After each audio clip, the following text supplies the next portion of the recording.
Hi, Helen. Hi there. I'd really like to talk today about the pitfalls of labelling. And what I mean by that is how we can give ourselves some labels.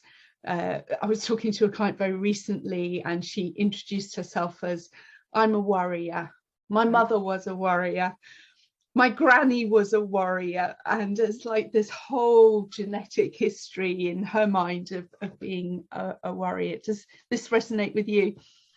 Yes, I actually own the label of being shy for decades.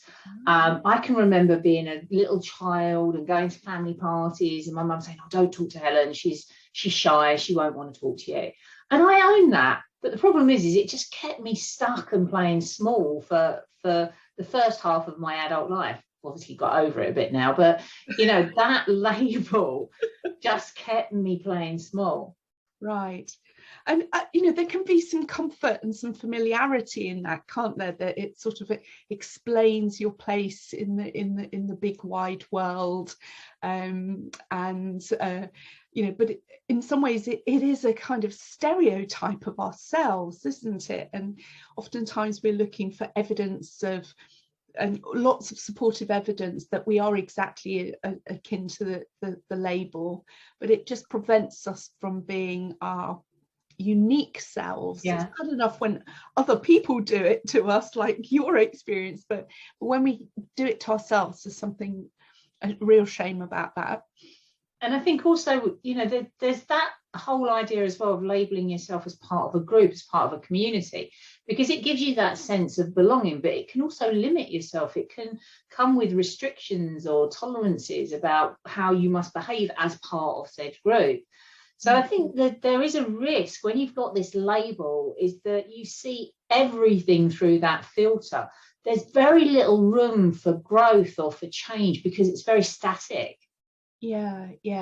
And I've been thinking about, how do we liberate ourselves from this? I mean, it's central to many of the issues we talk about with our clients. And it seems to me that one of the first things is to notice how frequently we're doing this narrative of our head, constantly benchmarking what we're doing, to support that label that we have. Yeah, no, totally. And I think that the thing is the first thing is notice how often you say that to yourself. Notice how often that becomes part of how you see yourself.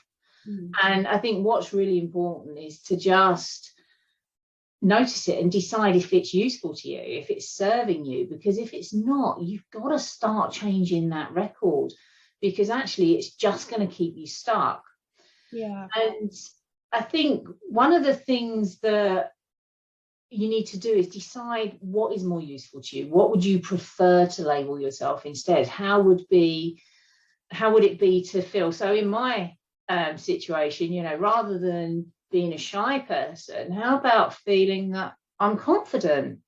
That's going to completely change my outlook. And then it's really huge to start surrounding yourself with evidence of that. Yeah.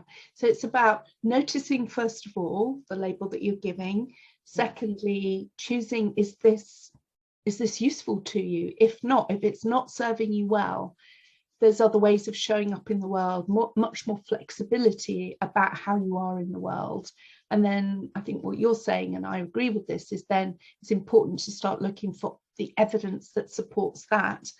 Because we've been very good at finding the evidence supporting the previous label, but we can be equally successful in finding the evidence of the alternative or broader label. Yeah, absolutely. And this is a core part of some of the work we do with a lot of our clients, is working our way through this label and how you identify yourself. So if this is something that you find you're stuck with, and you find that you've got lots of labels that are not useful to you and not helpful for you, then give us a call. We're happy to have a chat about how we can help you.